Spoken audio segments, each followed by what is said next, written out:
Welcome back to M&J Games. I am Michael, and we are here in episode 9. Now, if you watched episode 8 at the beginning, I didn't get done with as much as I was planning on because I ended up putting a little bit more detail into that area than I was thinking and still kind of trying to figure out how I want it to look. But one thing I forgot to point out is if you watch the speed build, you saw me make these map stands and they're maybe a little bit too wide now looking at it, but park maps. So they should be a little bit thinner, but that's okay. I mean, we're just kind of using what we're able to. And so you can grab park maps on either side. And maybe I'll change the direction of them a little bit because right here, it's not like it's kind of hard to go back and grab that. But definitely right here in the park, you can grab your park map. So I'll make sure and put this up on the workshop.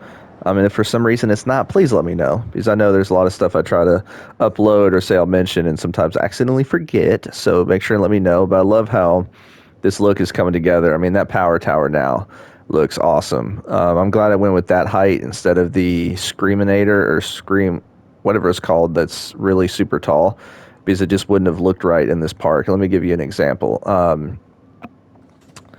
So with this, oh no, not the Skywatcher. So if I had used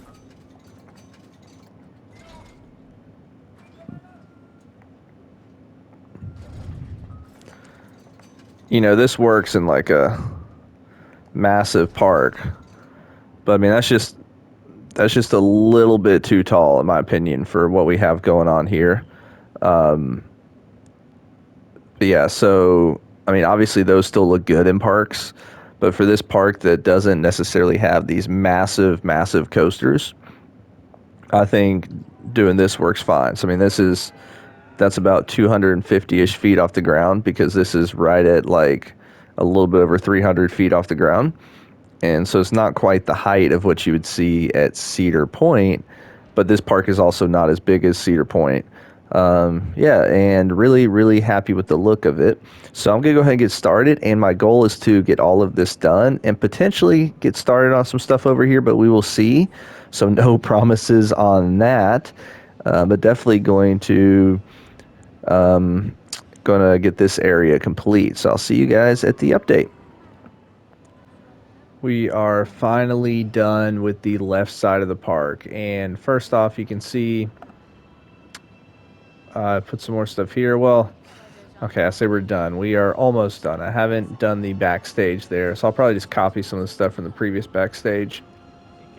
But yeah, as you can see, put this fencing around as well. Carry that fencing from the other side. And I got to put those barriers so that people don't walk through that. But I'm getting close to 80%. Gosh, the freaking counter pissing me off at this point. And Iron Maddie says, "Oh, we shouldn't complain about the counter." I will always complain about the counter because it's just aggravating. I understand there's a reason for it, but when you can run a park on 130% and it worked completely fine, that's my little tangent. But right here, we've got a little bit of some kind of fair games, and so I kind of add some trees. Now, these are some custom lights I did just to be something different than the in-game lights. I just took a post and put that whatchamacallit light on there. I think they're fine. It's not great, but then again, I mean, I hate looking at lights in parks. And if you actually look at theme parks, they kind of hide lights on poles a lot of times. They're not just a lot of times the traditional lights that you see. So here we have, oh man, I'm forgetting off the top of my head. Hold on. While I'm doing this, I got to look up a couple pictures so that I can state who it is. And I'm going to put the links below. But we've got, we have, hold on. This hammer game. So the Force Hammer Swing is by Vincinnati. So this one's by Vincinnati. And then we have ourselves this elastic bed, which is also by Vincinnati. And then I thought I took a picture of the basketball games, but I guess not. I need to take a picture of this. But this is either Vincinnati or Tommy P, I think. But I'll make sure and Look at that for the ending. And then I know this one's Tommy P, this rock wall and stuff that you can climb. So I got stairs. I wonder if we can climb up these stairs. Ooh, yes we can. There we go. So we are climbing up the steps of the rock wall. So now you could see wherever the backstage would be right there, but you get a good view. And at least with my idea for that side, there's going to be some really good sight lines that are going to pop up on that side of the park. But oh my gosh, look at this! I've never even been up this high in terms of this spot. So this is amazing that you can see the coaster launch right there. Oop, that's really cool. And so you can see the station there now. And let's go ahead and I guess we gotta go back down this way. So let's go down the stairs. Do do do do do. Oh. All right. So we got the Speedway bites. There we go.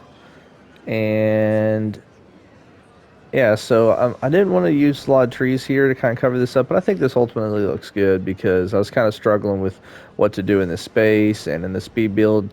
I didn't quite actually record everything with me working on these paths because I was just trying to figure out a good kind of pathing system. But I think I might change I might change that color to kind of a green or a brownish and call it Earth, Wind, and Fire, or Earth, Fire, and Wind, something like that. Just to kind of do something different than the yellow tower, red tower, blue tower ordeal. But I think it looks really good from this guest point of view, and especially this way. And by the way, the letters on there were made by Geki Squad, I believe. And so then you come around this way, and there is the exit to the coaster. You know, I'm not the best station I've made, but overall I'm happy with it. If you can look at nighttime, you know, so I put some area lights underneath to kind of help light it up. We've got these cars right here, and then we've got these lights. So this actually gives off a good amount of light. So I'm happy with it. And let's see, let's go back to daytime, and then this isn't really too much different.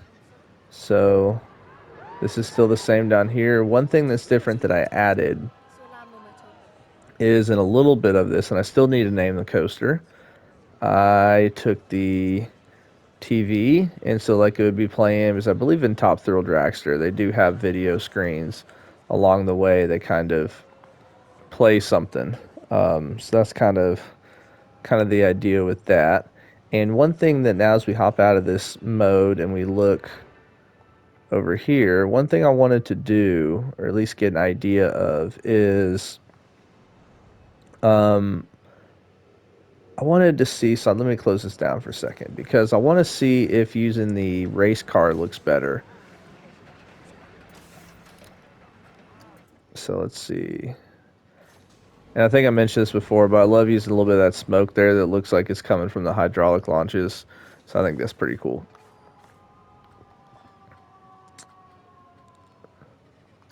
Oh, they don't allow us to... No.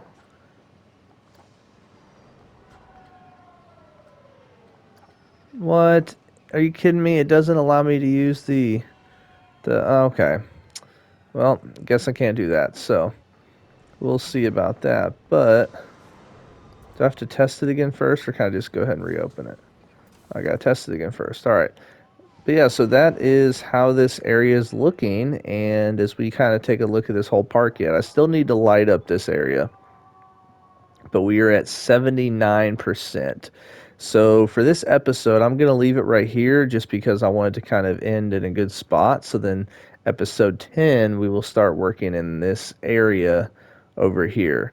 As you know, as I've said multiple times, I don't want this to be something that just goes by too quick. But I know when we play on console compared to PC, like we can really kind of hit the limit or move up the limit a little pretty quick. And so it's going to be interesting moving forward as within a couple episodes, I'll have to build the other coasters I want to build in the park just for the purpose of being able to use the cheat. Because as of right now, And let me go ahead and just save this. So as of right now, if I were to delete this coaster,